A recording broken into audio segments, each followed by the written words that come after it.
Greenbat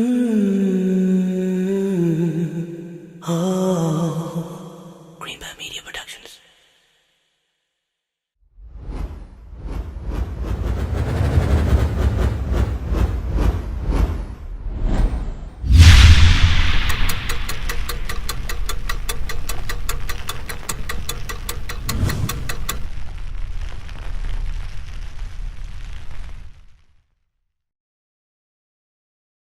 بسم الله الرحمن الرحيم والعصر إن الإنسان لفي خسر إلا الذين آمنوا وعملوا الصالحات وتواصوا بالحق وتواصوا بالصبر. Now we're going to look at a linguistic analysis of the word asr itself. The word asr comes from a verb, literally means he pressed it, he squeezed it, he drenched it. You know when you squeeze a fruit and you get juice out of it, Arabic word for juice is asir, to squeeze something. This is the first meaning. Then in the Quran we find وَفِيهِ يَعْصِرُونَ. This is the interpretation of the dream by Yusuf alayhi salam. And they also, they will squeeze juice. You know how in the ancient times they used to press grapes, stomp on grapes to make wine, or olives and other things like that. That's the word being used for squishing them, to actually bring the wine out of them or the juices out of them. Then the asr is, this is something we mentioned before, but I'll tell you where it comes from now. Ash-Shihab says, asr is a period of time during which someone you know passes away. And is also a period of time that you know in history where a nation became extinct, or a nation came to its end, which is tied to what we were saying in the beginning. A state of emergency and also the tragedy of human history. That's the two themes that are connected in the meaning of asr. Then finally, a couple more. I didn't do it at the time I was supposed to do it. So asr is used as a time you are supposed to do something. By understanding that implication of asr, what we're learning in وَالْعَصْرِ إِنَّ الْإِنسَانَ لَفِي خُسْرٍ is human beings are in loss, and the time to change the way they are supposed to do it is right now. This is the time to change immediately. Let's get to إِنَّ الْإِنسَانَ لَفِي خُسْرٍ. First of all, the word inna. Inna is used in the Arabic language, not just to mean certainly, but to talk to a group of people that are in doubt about what you are saying. By using the word inna in إِنَّ الْإِنسَانَ لَفِي خُسْرٍ, we are already learning that most human beings, when they hear this, guess what? They don't believe it. Now let's look at the word insan quickly. The word insan comes from different roots, it's argued. One of them is nisyan, forgetfulness. And part of that is the human being can be reminded that he's in really, really deep trouble, but what happens soon after?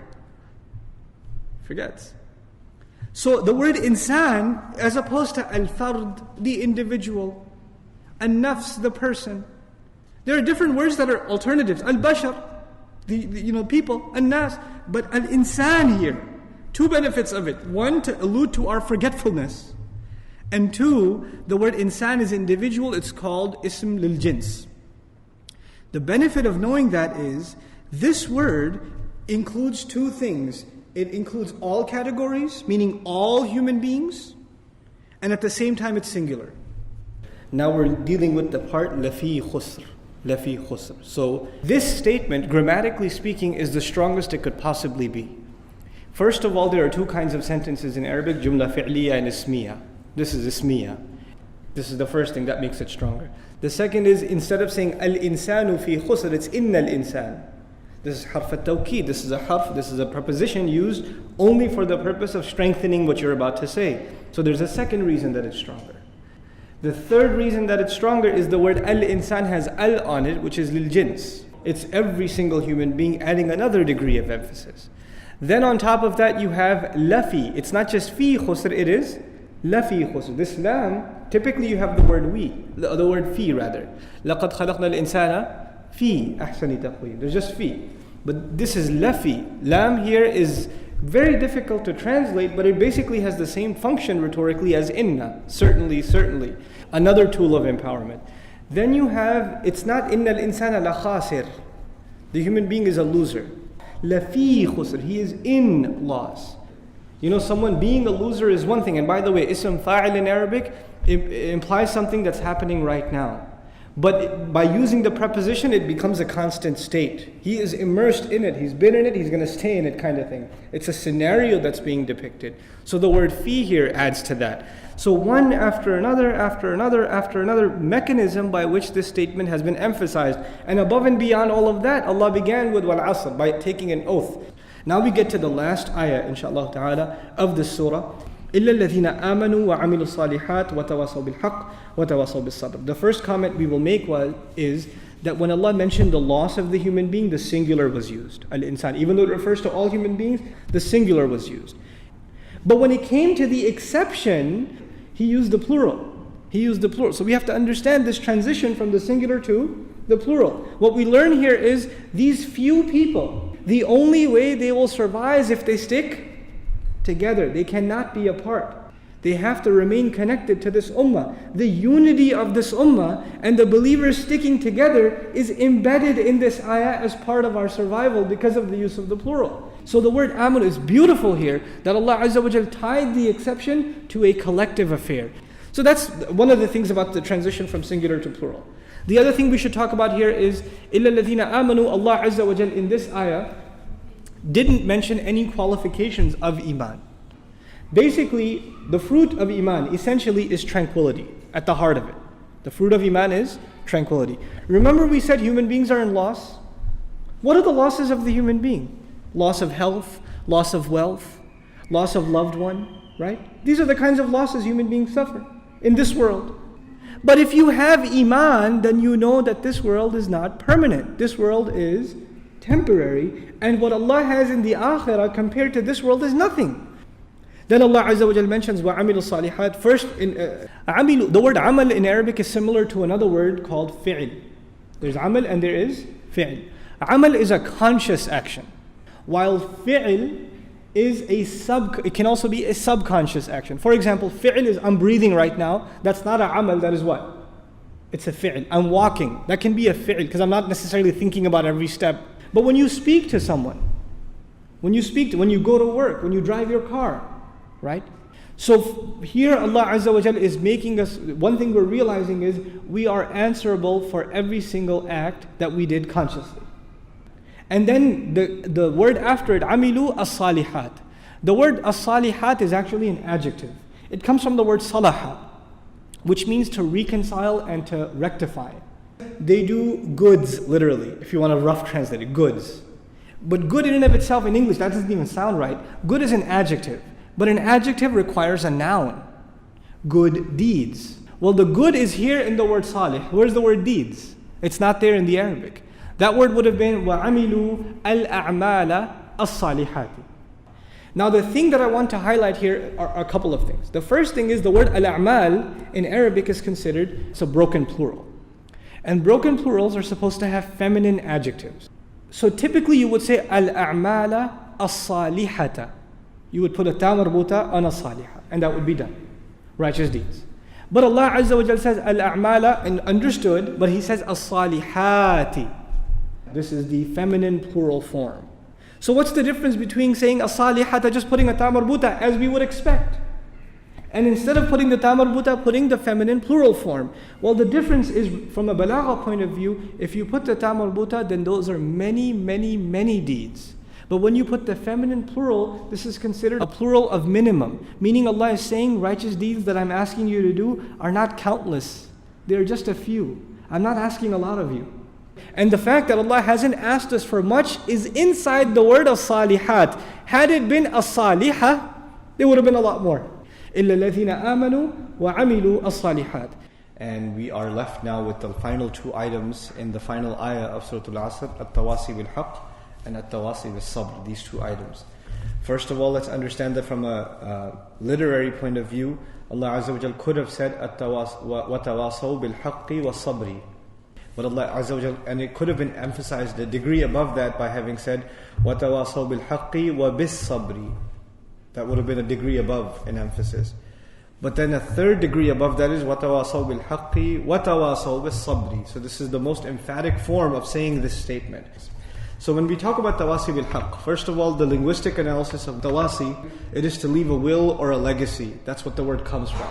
And when you leave someone a will and a legacy, then already you have the utmost sincerity and genuine concern for the one that's going to be left behind. And there's a sense of urgency in the counsel and the advice that you're going to leave with them. But then the phrase bil-haq can be understood in three ways. The preposition ba in bil-haq can be understood in three ways. And each of those three ways come together to formulate the full meaning of this expression. First of all, the ba here can be understood as an adverb. It could be an adverbial phrase. What that would mean in English is they counsel each other truthfully. In other words, instead of saying with truth or to truth, I translated it as truthfully. I made it an adverb. In other words, when they do that counsel to one another, they are extremely truthful when they do it. Bil-haq can also be understood, if you want to compare it to an English expression, it could be with truth. What this means is when you counsel someone, you counsel them with Qur'an. In other words, when you're giving each other counsel and reminder, you remind them by means of what? An ayah. You remind them by means of the words of the Messenger sallallahu alaihi wasallam. The third meaning is to the truth. So we have truthfully, we have with the truth, and then there is also the final to the truth. In other words, this implies there's a person who is, losing zeal and they're losing their energy in doing the work for the sake of Allah. Because when you say to, be in the meaning of ilah here, in the meaning of ilah, what that would imply is you're reminding them of the goal for which they're engaged in this struggle. So these are the three benefits of just the ba in وَتَوَاصَوْا بِالْحَقِّ. The word al-haq is understood also, just the word al-haq is understood in three ways. So these were the three benefits of the ba, but now three benefits of just the word al-haq.